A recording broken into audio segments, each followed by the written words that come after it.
Hiya, folks. This is Rick Emmett of Triumph. This is Mark Merrill, also known as Johnny B. Bad. Hi, this is a best-selling author. I threw the best-selling in there. Best-selling author Dick Wybrow. I'm Melanie from Second Shooter. This is Jeff with Second Shooter. Hey everybody, it's Brian Allen from Bridges Ablaze. Hey, this is Sammy Lee, drummer of the band Red Rain. Yo guys, it's Mark McKay. Hey, this is Frank Fletcher. Hola amigos, this is Billy Sheehan. Hey guys, this is John Karabi. Hi, this is Jim Valance. What's up everybody, it's Logan from All the Pretty Things. Hey guys, it's Leather Leone. This is Nothing from Inside the Trojan Horse. What's up guys, Cassandra Carson here from Paralandra and the Life Project. My name's Reggie and you are listening to the Weekly Pour podcast. Thanks so much for joining the most amazing twosome out there. It's time once again for the Weekly Pour, the show that knows everything about absolutely nothing.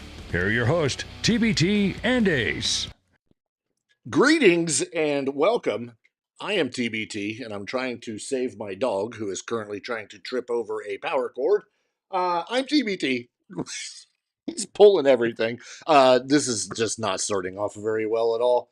That guy over there is Ace, and this is episode 125 of the Weekly Pour podcast. I have one hand on the computer, so it doesn't move.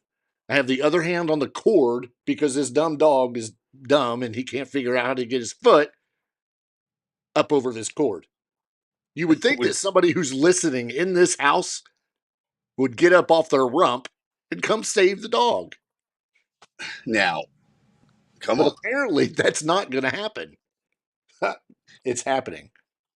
He's so dumb. Okay, and we're back. Let's start over. Hi. What's up? It's okay to have a mascot. My gosh. Well, yeah, I can't get him over here to show him in the screen. He's big enough, but instead he just tries to tear the place down. Anyway, I'm TBT. That guy over there, that's Ace. Welcome to 125. The chat's already on fire. Has been for a little bit. Good grief. And I want to make a comment about that because Digital Viper pointed out that it looks as if I am clear. He says I'm not on dial-up because I am crystal clear, as you can see. Yeah. And I want to point out also that the reason we believe that I am crystal clear is that TBT had the cable people or the internet people or whomever to come over to his house and adjust his equipment. Yeah. Yes. Yeah. And now all those settings and all that equipment is straightened out and lined up the way it should be. And lo and behold, you can see me clearly. So the problem was not on the end where I am sitting on this side of the camera. It seems like it was on the other end. Theoretically, it was on this end over here, but to, kind of guide myself into some righteousness here, I told you. Yeah. Just your luck. Well, and the good thing is this is your first time actually being back into your original studio since we got everything changed. Right. So, yeah. So this was a crapshoot going into tonight. We didn't know what this was going to look like. And look, here we are. It looks great. Yeah, and you've done quite a remodel behind you. Everything looks really, really straight. Oh, good. I just eyeballed it, so. I don't think you did it. No, I did. I really did. I've seen you do stuff, and it's not usually straight. Wow, that could be taken a lot of different ways. Anyway, if you're listening to us on the YouTubes, jump in the chat, say hi. Make sure you hit that thumbs up, please. We'd appreciate that. If you're listening to us on Facebook, join the chat, say something, because, if you got questions, we'll answer them. We got a lot of stuff to cover this week. This should have been a Halloween episode. That's what we were saying earlier. Yeah, you and I were talking about this just because of the stuff that, we're going to dive into here in a little bit. And, it's almost like it should have been Halloween. So I guess this Halloween, we just have to switch everything around. So why is the moderator not doing her job? I don't know. She's letting me be attacked in the chat. The Viper prefers it when Ace is fuzzy. He liked fuzzy Ace, apparently. Yeah, you've been roasted. Oh, look, Nat McFook is in. Yay. Good grief. I was listening to a couple other podcasts today on the way to work. Yeah, not related to anything we do. Just listening to other stuff. And it has made me realize that, obviously we may not be the most professional out there. We're not in a badass studio and tons of equipment and cameras and all this stuff. Production assistants. Hair and makeup. But my gosh, if you're listening to us, not have to be watching, if you're in your vehicle, we're soaking up the 70-degree weather in your pool. Right. We sound good. Really? It sounds as good as everyone else? In some instances, better. Not the ones that are in their professional studios, not the Joe Rogans and stuff like that. Right. But just the modern people like us that decided to start a podcast. We sound pretty good, audio-wise. I was listening to one, I had to turn it off because it just bugged me. And it was horrible. And then I switched to ours and I'm like, we don't sound half bad. We don't know jack squat about anything. And we can embarrass the crap out of ourselves. But we sound pretty good. We're not better, but we sound pretty good, I guess. Oh, look. Our moderator says, but what you lack in studio, you make up for in moderators. Okay. All right. I think I can delete comments too. I swear. I bet you I can. And boom. Look, that comment's gone. Sound is great. When do we talk about how you look? You know what, Viper? Nobody told you that you had to watch. As a matter of fact, we can get rid of you. Yeah. You know what? Just listen. Just listen. just listen.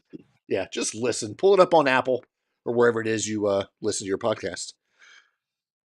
What a week. Our apologies for not being here last week. That was my fault. I made the call on that one because there was a lot of stuff going on, personal side of life, and we just couldn't fit it in. So apologies, but hey, we're here now, and man, do we have a lot to get into?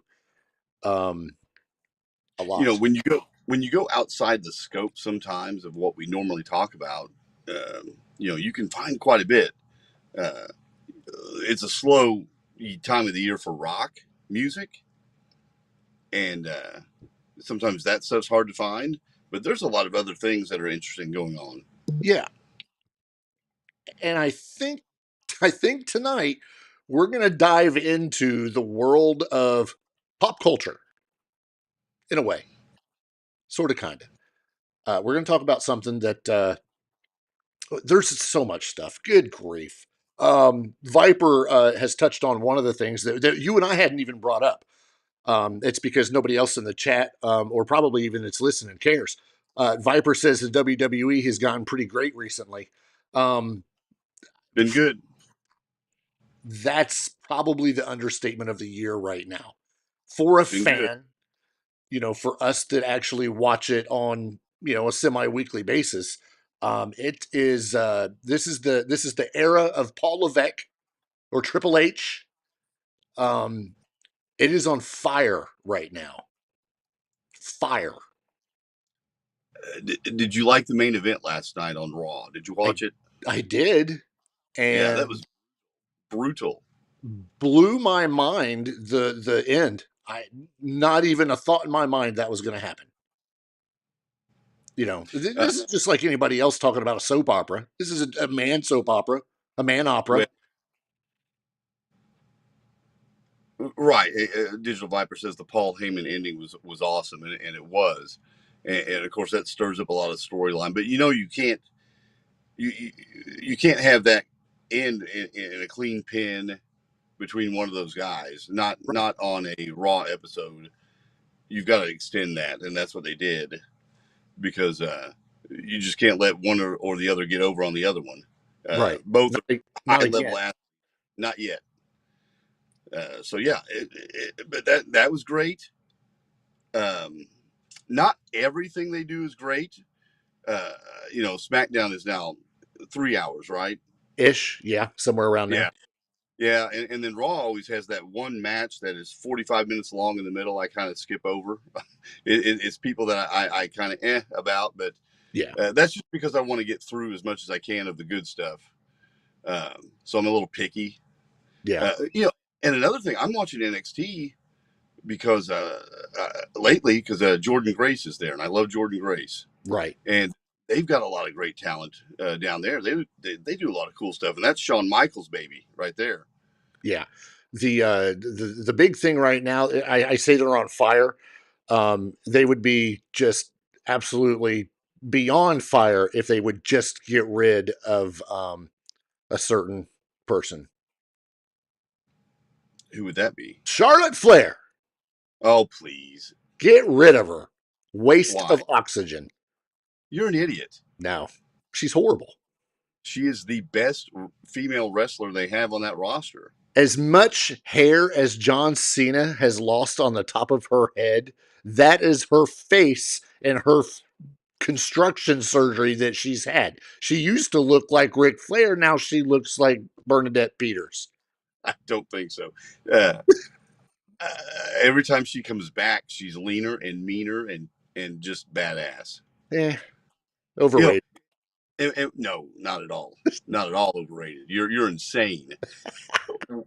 What I like though is when she does come back. There's if you noticed, I don't think we talked about this. Maybe we did a little bit. If it had to do with her, probably not. Well, we did because when she came through in Royal Rumble, and the big pop that she got because Charlotte came back. Right, we haven't seen her in a while. The next night on Raw, when she came out, there was a mixture. Right, there was just as many boos as there were cheers. So she polarizes people, which is interesting to me. No, you know why she was booed the following night? Because she polarizes people. Because she won the Rumble, and nobody wanted to see her win the Rumble. I do think that's a strange way for them to bring her back.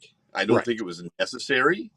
That's where the whole Becky Lynch's shoehorn Charlotte thing comes from, because she's always being inserted into things to make them better. Right. I don't think they need her in that championship match. No, not at all. I will agree with that. But as far as her skill, she's amazing. Oh, she's amazing. Her skill is, but I think I'm getting tired, and you kind of hit it, but I think I'm just getting tired of having her rammed down my throat. Well, because I don't think she's worth that. I don't care if Ric Flair's her father, and I will give her all the talent in the world. She's absolutely amazing. But when you've got that roster as full as it is with the female talent, right? Don't throw her in the middle of it. Make her earn it. Right. Well, right, and it doesn't make sense right away for her to have to jump into the championship picture right this second. Right. It just doesn't. And Viper makes a good point. Give him Alexa Bliss and Liv Morgan all day. Not over Charlotte per se, but I love Liv Morgan. I think I'm talking about not just wrestling in the ring, but everything she does with that character, everything she does with Dirty Dom. It's all just spot on perfect the way she does it. I don't know what the plan is for Alexa Bliss. Like, I don't know. I was expecting at any moment when she entered the Rumble for magic to happen. Like, we're going to levitate the ring. We're starting to get a little bit of I guess play. We're getting little snippets of little television screw ups, a little bit of some stuff going on. So I think eventually she's going to end up either aligning or becoming her own version of the Wyatt Six or something like that. That's what I'm really, really hoping for, because I hope that doesn't happen. Oh, I hope it does. That's going to be part of what she was going to be with when we still had Bray Wyatt around, before his untimely passing. That was the direction that whole thing was going on. Then she leaves. She gets married. She has a child. Now she's brought back, the jacket she has, which is intentionally shown. They keep having the special effects that are going on with her. So I think that's the way it's going to go, and I hope it does, because I think that's what she wants, and I think that's what really the fans want. Really? Yeah, because she didn't get a chance to finish that side of her story, with Bray.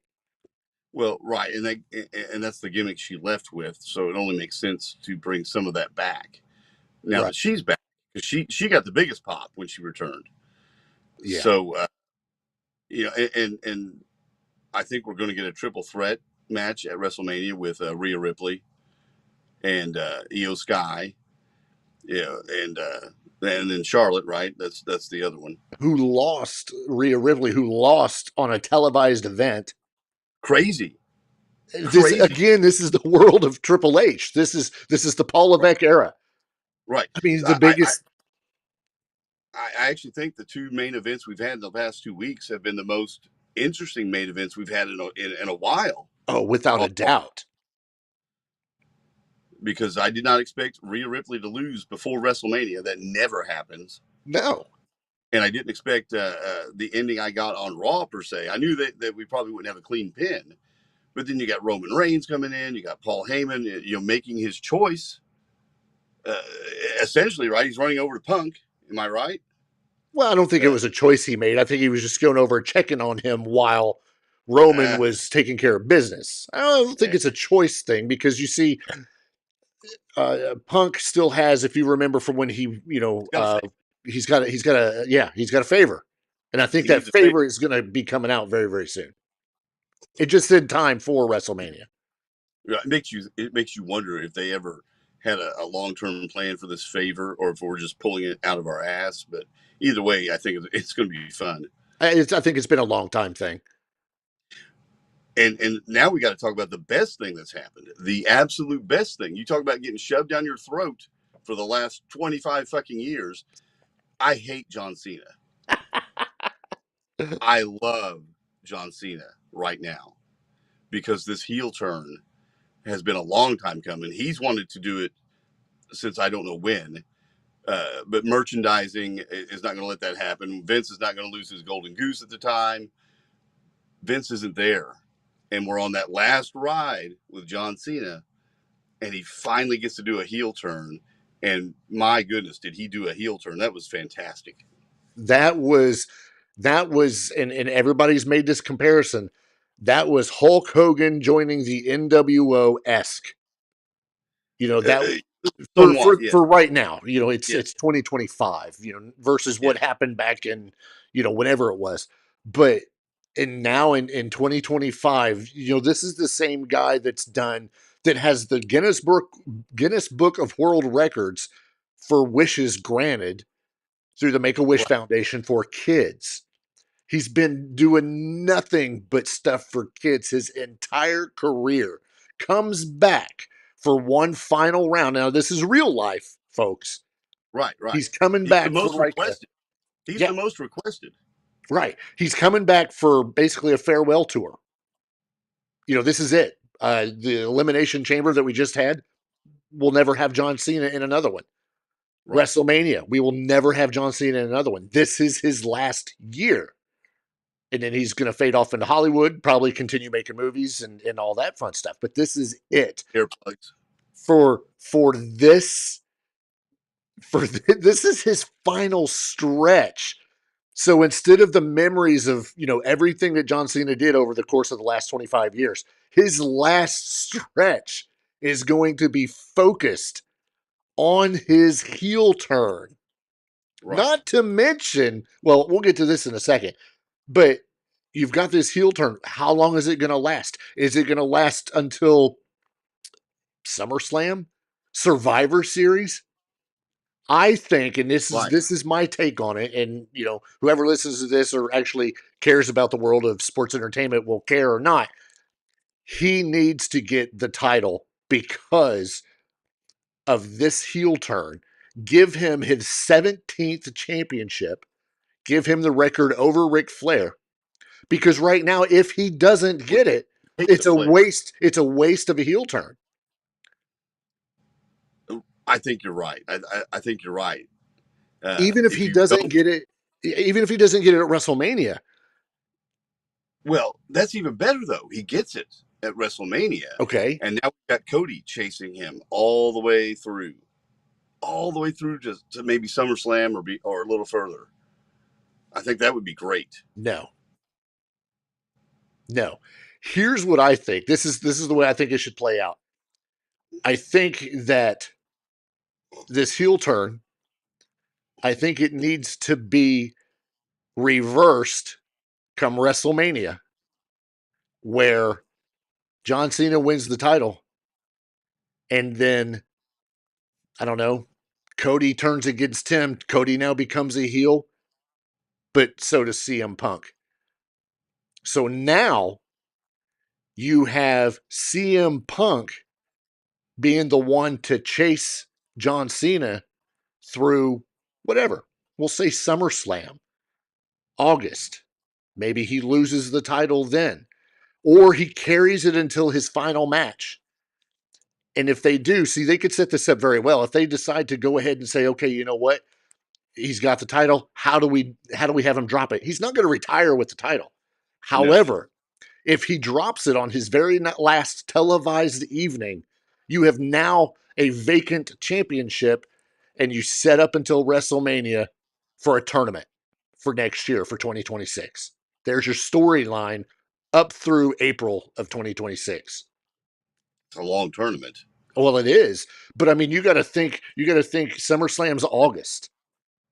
Survivor Series is what, September? Yes, November. Okay, November. In December, he drops it. You're going to have time off because of the holidays. He drops it, retires it, whatever, and says, hey, I appreciate it. I'm out. Because I wouldn't want his last match to be a loss. Is he going to put somebody over? Absolutely. He's been doing that for the last 4 years. Yeah, but that's tradition. To you lose your last match. That's wrestling tradition. And yeah, well, John Cena was 25 years of tradition, and they turned him heel. Yeah, well, finally. Yeah. Took that long, but I think people generally don't like tournaments per se, though. I agree. And they've done a bunch of those with the women's division with these new titles. Now we have titles everywhere. Right. Everyone's got titles. Is this the opportunity to finally get rid of the World Championship? Well, do you want to do that? Now we've got two titles. Or do you want to get rid of the Universal and keep that, because that's tradition right there. The World Championship's tradition. Do you somehow give that World Championship to your Universal title holder at the time? And say, here you go. This is yours. I love when they carry two belts like that. I love it when a heel walks around with belts everywhere. What do you mean when they? It's only been Roman Reigns. He's not the only one. I know, but in recent history, for 3 years, he carried both of them. Yeah, I love that because I don't know. It just has signifies a dominance to me. Like I'm the best. I have all of these titles. Like when Becky had Becky two belts when she had both titles. I love that. But do they want to get rid of that branding? On both shows. I don't know.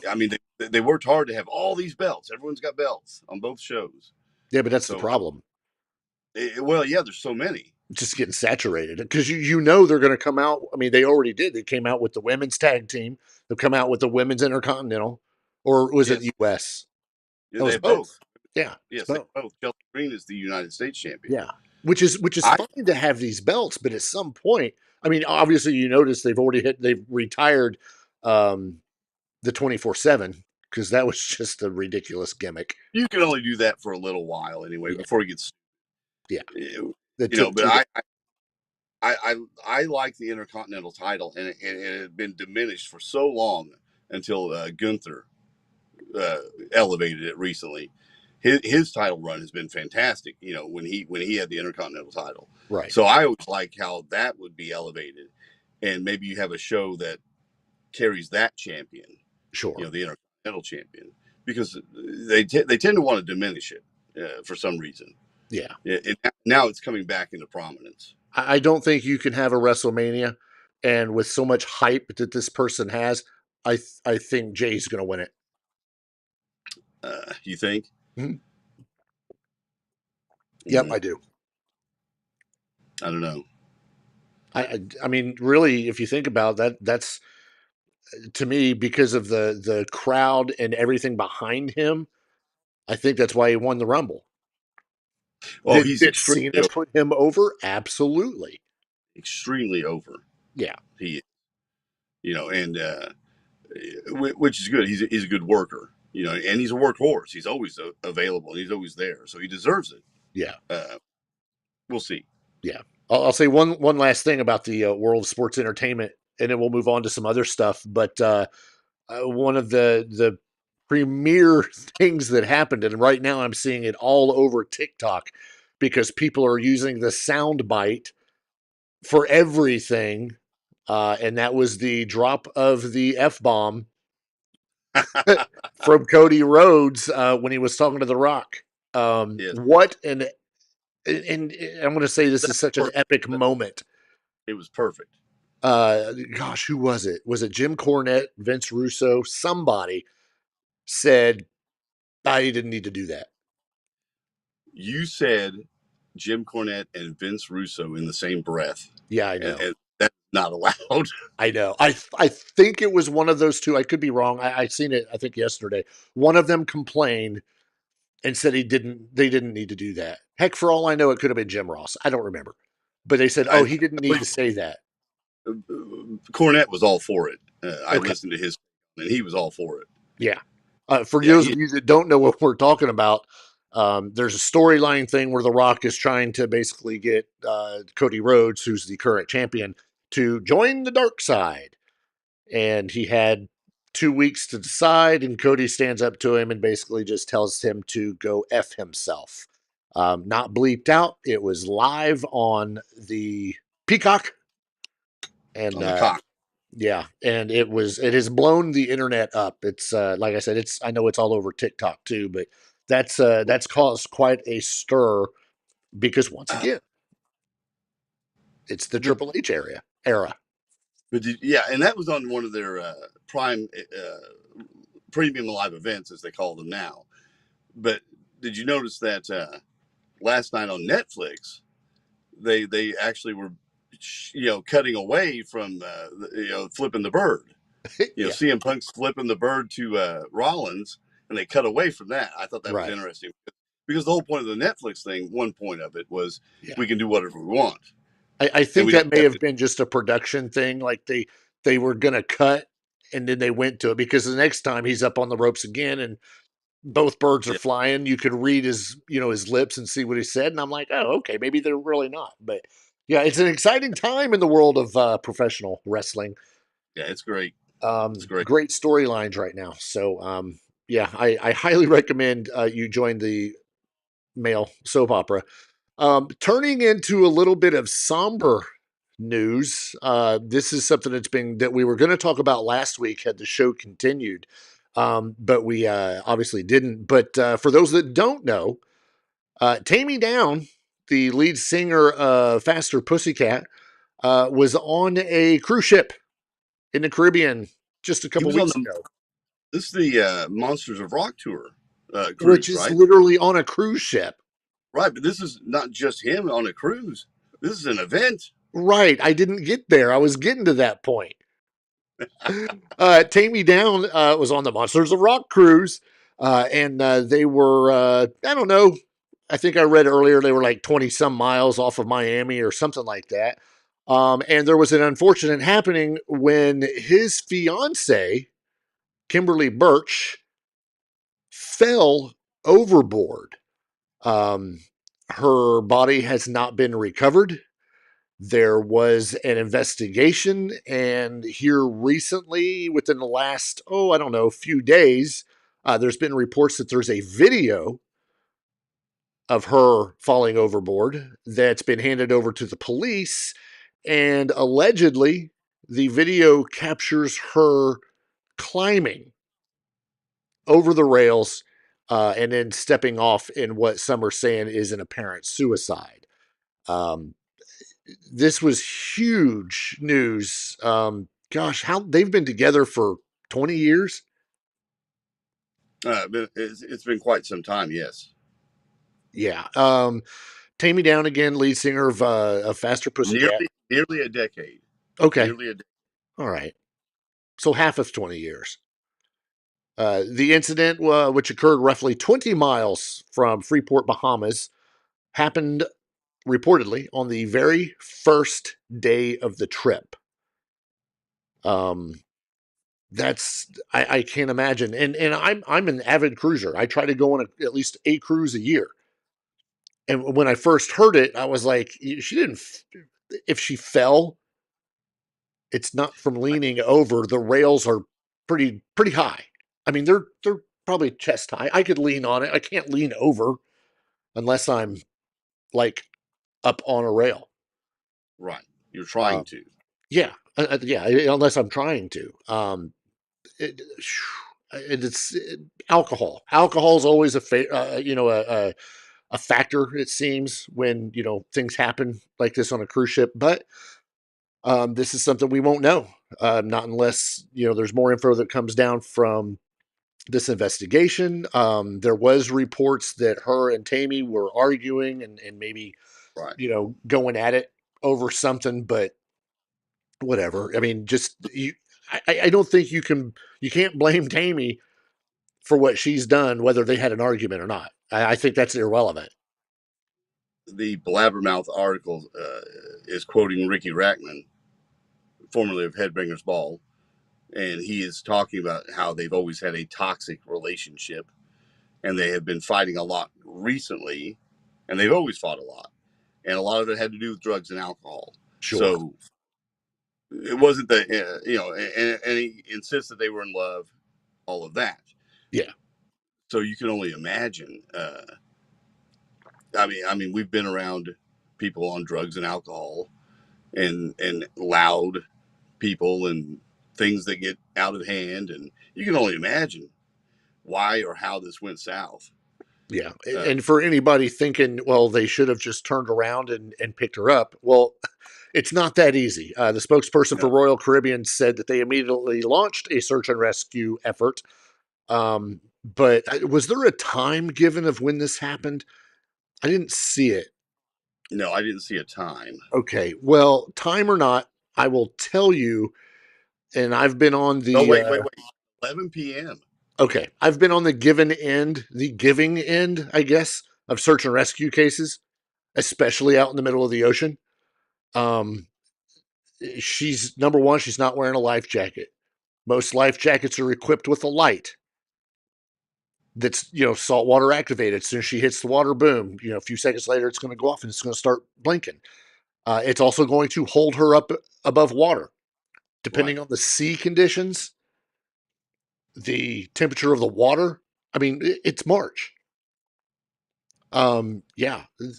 Finding her alive was going to, if they didn't find her, if the cruise ship itself didn't, and I know the Coast Guard was launched, they launched a helo to do a what we call search patterns, where they're they know basically essentially where the person fell, and then you account for set and drift, and you account for the weather conditions. Finding her would basically be like trying to find a needle in a haystack, or needle in an ocean. That's what I was going to say. Oh, yeah, yeah. And to make this worse, it's night. So no life jacket. Nothing to preserve her, no life preserver, and you're going overboard at 11 p.m. Yeah. And you have to take into account, too, the sky. If it was clear, you may have the moon. But if it's a new moon, you've got nothing. Yeah, so you have no light whatsoever. Yeah. I am sure if he was watching her and looking over the rail, as you say, he probably lost sight of her. Taime Down probably lost sight of her very quickly. Immediately. Depending on how high she was when she hit the water, she went under. And then, as the boat moves, it creates a suction. So, yeah. Unfortunately, Right. I mean, obviously, it's a horrible tragedy. Wouldn't want to see that happen to anybody. Obviously, our thoughts are with Taime and the family of Kimberly. So that's Yeah, and the family is saying that she intentionally wouldn't do that. Who knows? I don't know. I haven't seen the video. Have you seen the video? No. I wonder if it even looks like she's lost her balance at all, or not. Well, no. Somebody said she climbed. Yeah, in the video, but so I mean, crazy, and people do crazy things when they're hopped up on drugs and alcohol. So yeah, sad news, terrible story. Yeah, absolutely horrible. And again, we wish Taime nothing but the best. Have you heard the new Ghost tune? I have not. I've seen a lot of articles going on about Ghost and stuff, but I have not heard anything. New track out. I posted it a little bit earlier on our Facebook page. Posted the video. Go check it out. The name of the track is Satanized, and it is pure Ghost through and through. With their new lead singer. Right, because he keeps changing personas as we go through records, right? Or yeah. Not every record, but he likes to change up his persona. Tobias. It is.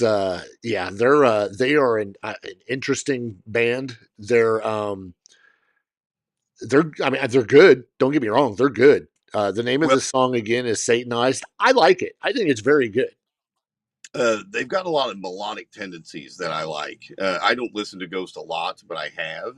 Right. And there's nice melodic tendencies that are in there. And then there's that air of mystery. As we still haven't seen what Tobias Forge actually looks like, right? Because that's one of the things that he likes to do is keep himself mysterious. And we don't really know what he looks like. And no one's ever seen him. And, and of course, when he dresses up in his Pope outfit, you don't know exactly what he looks like. So there's that air of mystery that makes it unique. Yeah, very much so. I got a question for you. Okay. When was the last time that you ordered an LP from Amazon?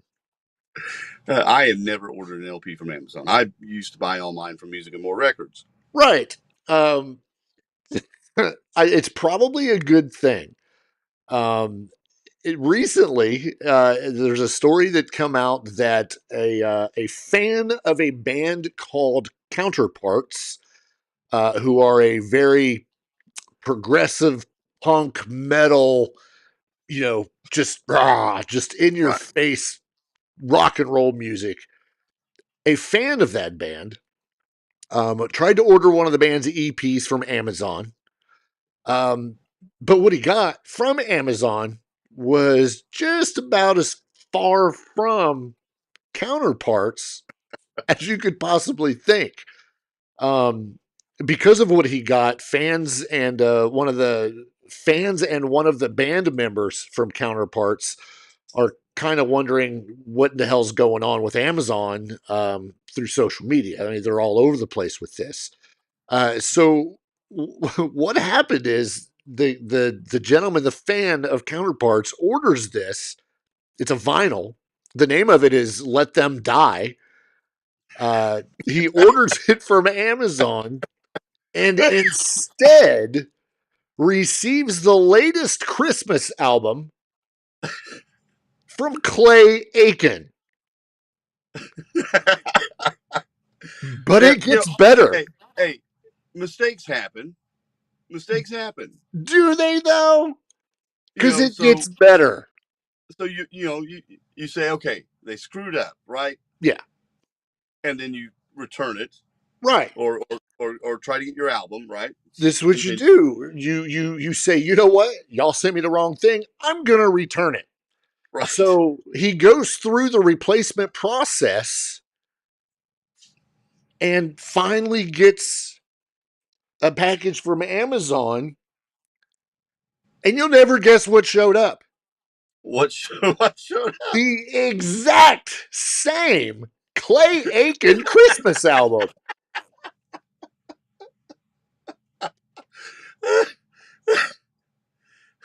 Who keeps getting the same order from him at Amazon and looks at that and like, yeah, no, he doesn't need that record. So let's just try it the third time.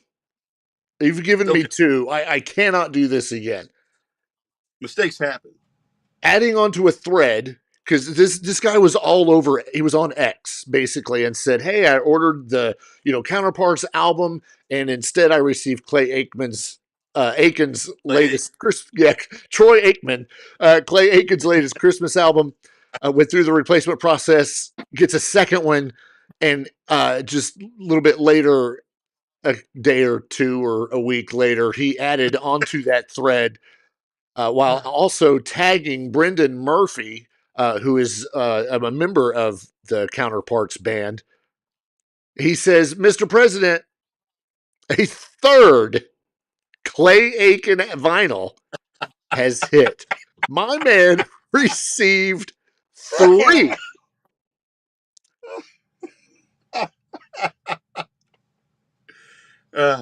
Brendan Murphy, the front man for Counterpart, actually said, this is the craziest thread I've seen on here for years. It was on X. What the fresh hell is happening at Amazon? Yeah, so be careful what you order, but more importantly, be careful when you return it that you don't get the same thing 3 times. Wow. Who is trolling him at Amazon? Someone thinks it's funny, because it is funny. It is. Some fans have even said, let's get this to 69 copies. So they just keep returning it and get up to 69 copies of the latest Christmas album from Clay Aiken. Someone needed a little Christmas in their life. Yeah. And not her. How crazy is that? At what point do you just give up and be like, you know what? I don't know. It's entertaining. I don't think I would give up. No, I'd keep trying to see what they're going to give me next. Yeah, I'm pretty sure Natalie would have appreciated the Clay Aiken album. She probably would have. She would have ordered Clay Aiken, got Counterparts, returned Counterparts, thought so, and get another Counterparts. Right. Yeah, because, that's just how it works. I swear. Where are we at on time? Oh, we're perfectly fine. I want to touch a couple things real quick. One of these, there's a vinyl music hall located down in Pensacola, Florida. It's currently facing a copyright suit over songs like Hit Me With Your Best Shot. The vinyl music hall is facing copyright infringement lawsuit from the American Society of Composers, Authors, and Publishers, or ASCAP. If you've heard that before, which I know you and I have. ASCAP represents more than 1 million songwriters, composers, and music publishers.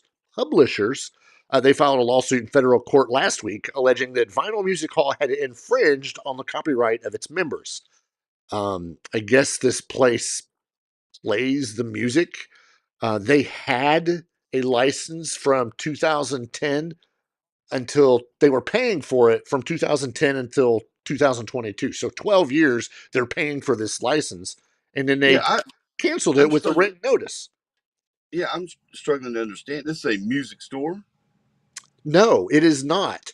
According to their website, it is a funky ballroom setting for performances by a wide variety of regional and national bands and acts.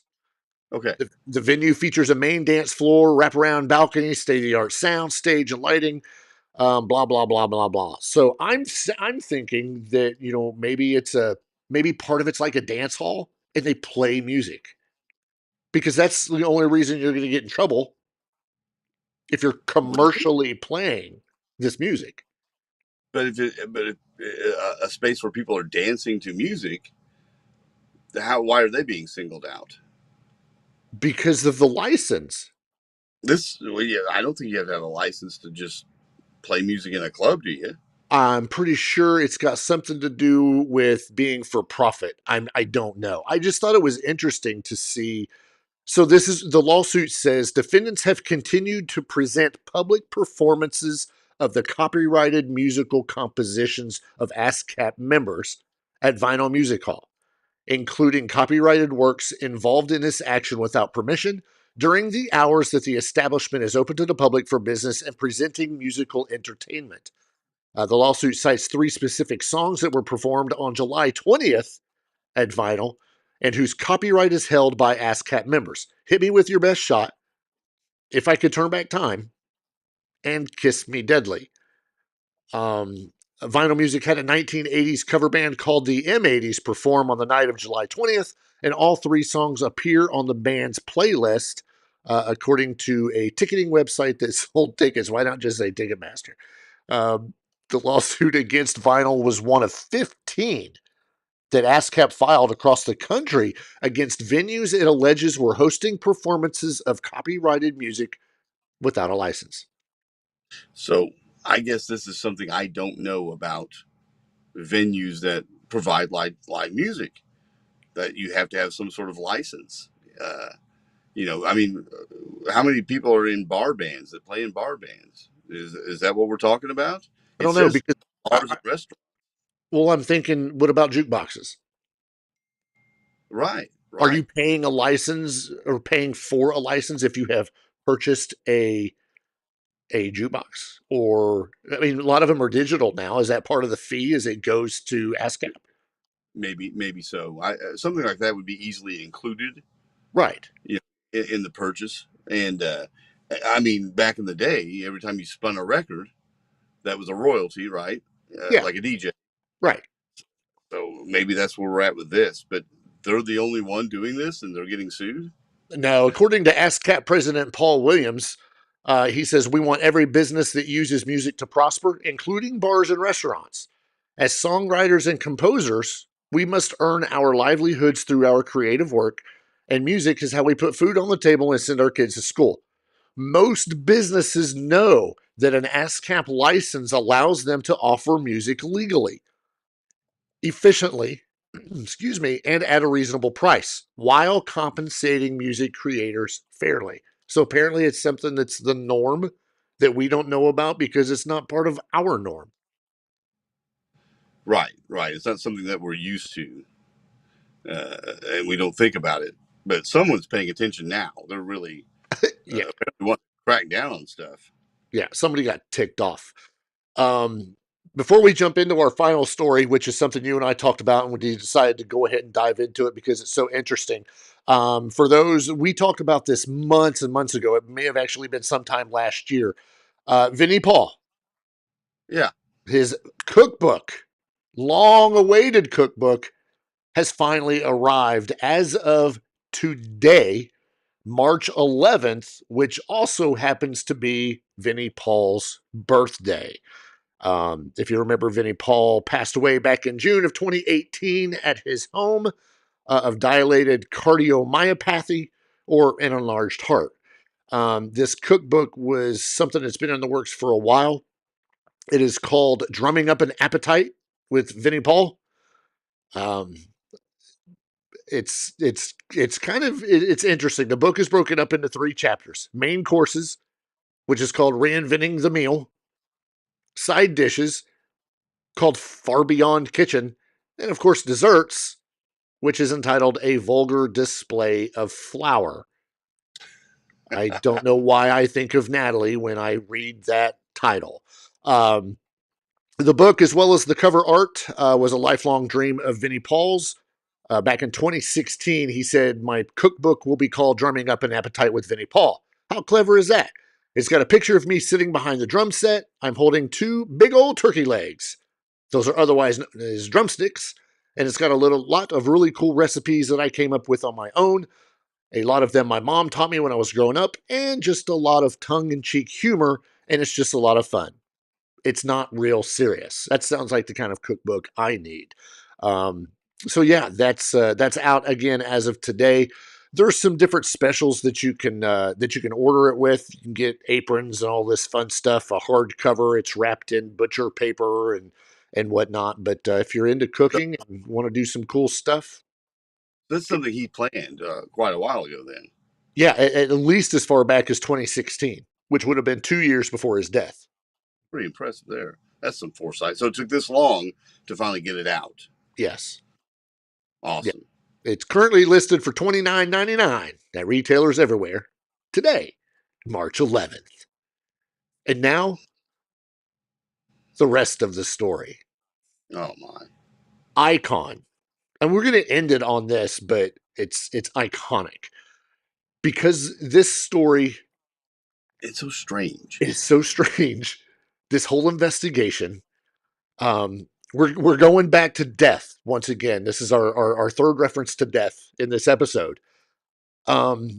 Everybody knows by now that we lost Gene Hackman in a very twisted, tragic way, along with his wife and a dog. And a dog.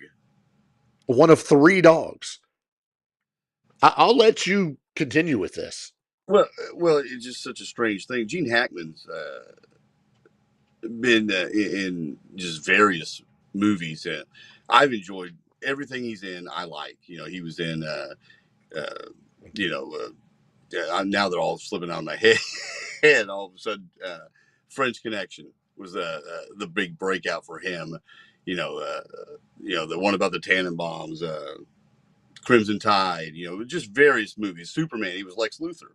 Hoosiers. So, Hoosiers, one of my favorites. I mean, you just name movie after movie, and he's always good. Even if he's just in a supporting role, he's always good. So I didn't even think that he had retired from acting. Hadn't even put a thought into it. Didn't realize he was 95 years old. It just slipped my mind. All of a sudden, we get this story that he's passed away. Okay, he's passed away. But not only that, he's passed away. And his wife has passed away. There's a dog that's passed away, and then 2 other ones floating around, right? So that's one thing. Now we're thinking, okay, what is it? Foul play, or murder suicide, or murder suicide? That was one thought I had. It comes out that Hackman was dealing with Alzheimer's, and they seem to be a bit isolated because his wife is taking care of him. As you do, right? That's what you should do. But then it comes out that she died a week before he did. Right. Probably on like February 11th. Okay, February 11th, let's say, because they were saying she was partially mummified, right? Yeah. Which how in the well, they're in New Mexico, so it's very arid there. Very dry. But then after that, he dies a week later. Well, hang on, back up just a minute, because what's crazy is what she died of. Right. That's such a strange thing too, because I'd never heard of this. Let me find it real quick. Hantavirus. Say it again. Hantavirus. Okay. Hanta virus. Yeah. Which is a rare respiratory illness caused by exposure to contaminated rodent droppings. What?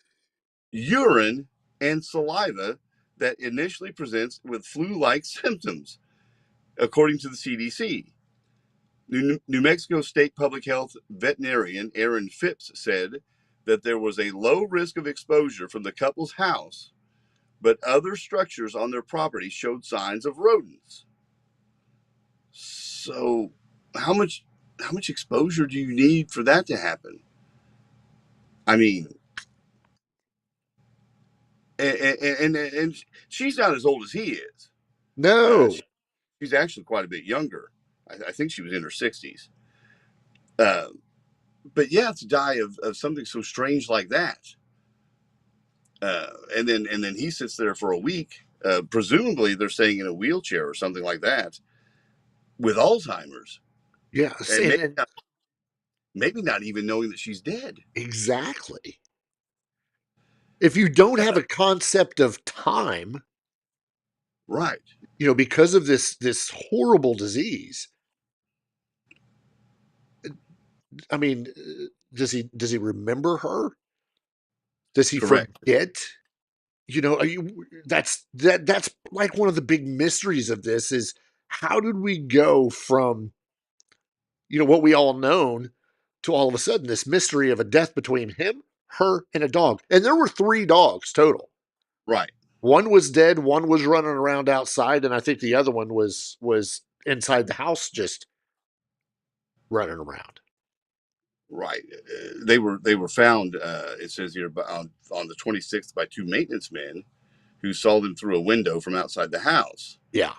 And they alerted the caretaker of the gated community that they lived in.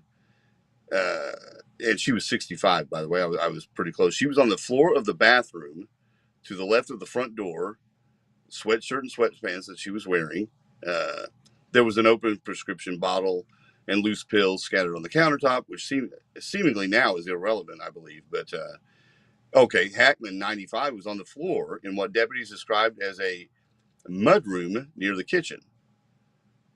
And he had sunglasses and a walking cane nearby. Yeah. So he's now they're saying he passed from heart disease, basically. Right. So he didn't have long anyway. Well, and it was his pacemaker, because he had a pacemaker. The last bit of activity was February 18th. Now, she passed on February 11th. So that's 1 week. 1 week to the day. So here's my other question. Why did it take so long to find them? Natalie said the same thing kind of in the comments. She goes, where was their family? Why didn't they check on them? Right. My son, I haven't looked at this, but it said he had grown children. Yeah.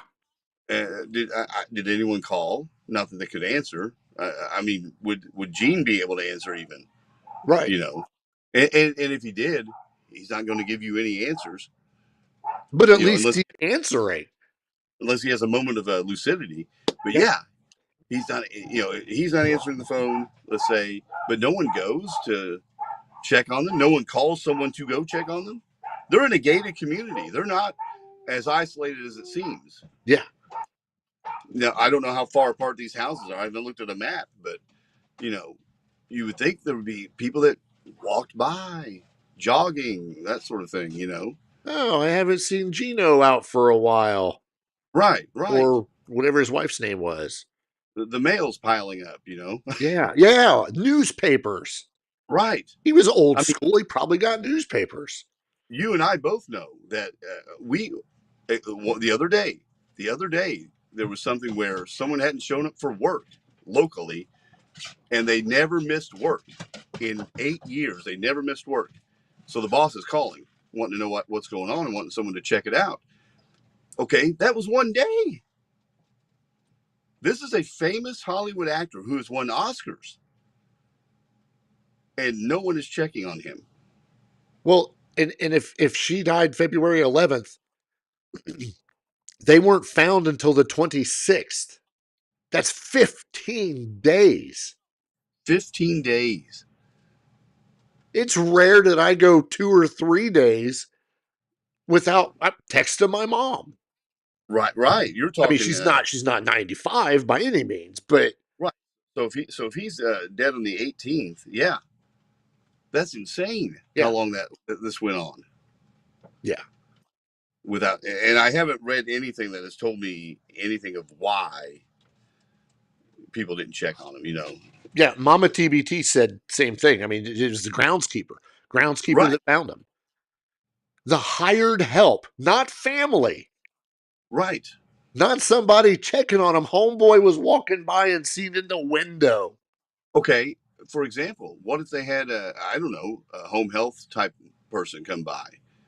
Because he's got Alzheimer's and he's 95 years old, and she herself is 65. You would think there would be some sort of home health aid coming through. I don't know. I mean, blows me away. Blows me away the manner of her death, the fact that he went a week without her, wandering around his premises, and no one paying attention to that. So according to the Googles, Gene Hackman had 3 children: Christopher, Elizabeth, and Leslie. But there was some issues with the excuse me. There were some issues with the family, though. There's an article out there which people can Google if they want. I mean, I don't know how much truth there is to it, but it says Gene Hackman's reconciliation with daughters and son after painful regret.